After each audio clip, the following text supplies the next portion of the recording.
Open bidding లో కాకుండా MoU పద్ధతిలో ఛత్తీస్గఢ్ నుంచి విద్యుత్ కొనడాన్ని తప్పుబట్టారు నిపుణులు. తెలంగాణ డిస్కంల ఒప్పందాల వల్ల వందల కోట్లు నష్టం వస్తుందని ఆరోపించారు. రాష్ట్ర విద్యుత్ నియంత్రణ మండలి ఆధ్వర్యంలో సింగరేణి భవన్లో ఇవాళ బహిరంగ విచారణ జరిగింది.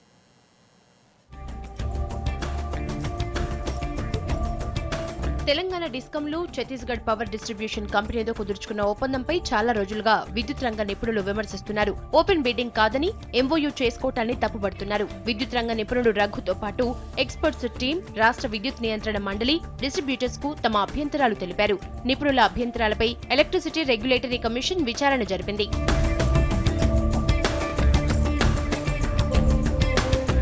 12 ఏళ్ల పాటు 1000 మెగావాట్ల విద్యుత్ కొనేందుకు రాష్ట్ర ప్రభుత్వం ఛత్తీస్గఢ్ పవర్ డిస్ట్రిబ్యూషన్ కంపెనీతో ఒప్పందం చేసుకుంది. ఈ అగ్రిమెంట్ లో చాలా అవకతవకలున్నాయన్నారు విద్యుత్ రంగ నిపుణుడు రఘు.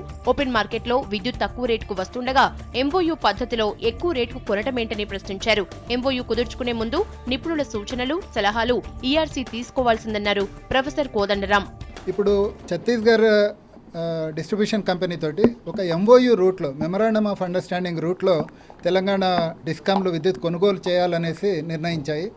అయితే ధర ఎంత ఉంటుందనేసి ఇందులో విద్యుత్ కొనుగోలు ఒప్పందంలో చెప్పలేదు. ఛత్తీస్గఢ్ దగ్గర నుంచి మనం ఏటా 700 కోట్ల యూనిట్లు విద్యుత్ కొనుగోలు చేస్తే రూపాయి పావుల చొప్పున దాదాపు 900 కోట్ల మేరకు ప్రతి ఏటా అదనపు భారం తెలంగాణ మీద పడుతుందనేసి ప్రధానంగా మేము కమిషన్ దృష్టికి తీసుకురావడం జరిగింది.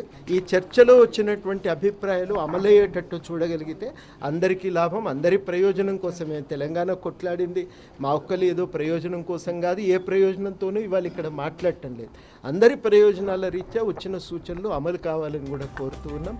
2018కి తర్వాతే ఛత్తీస్గఢ్ విద్యుత్ వినియోగంలోకి వస్తుందని పీపీఏలో తెలిపారు. అదే టైంకి కేంద్రం నుంచి రాష్ట్రంలోని ప్రాజెక్టుల నుంచి 1000 మెగావాట్ల విద్యుత్ వినియోగంలోకి వస్తున్నప్పుడు ఈ ఒప్పందాలు ఎందుకని విమర్శించారు కమ్యూనిస్టు నేతలు. ఫైనల్ గా వినియోగదారుల మీదే భారం పడుతోందని ఆరోపించారు.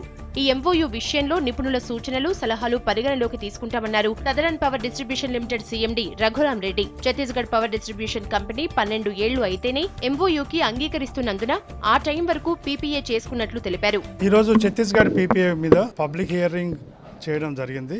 మేము పవర్ ప్రొక్యూర్మెంట్ ప్లాన్ ఒకటి తయారు చేసుకొని దాని ప్రకారం మేము అన్ని ఎక్కడ పవర్ దొరికితే అక్కడక్కడ అగ్రిమెంట్ చేసుకోవడము, పవర్ కొనడం జరిగింది.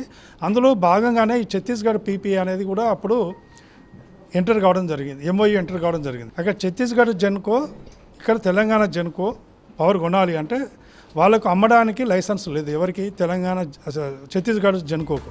విద్యుత్ కొనుగోళ్లపై జరిగిన ఈ బహిరంగ విచారణలో విద్యుత్ రంగంతో పాటు ఆర్థిక నిపుణులు కూడా తమ సూచనల్ని ఈఆర్సీకి తెలిపారు.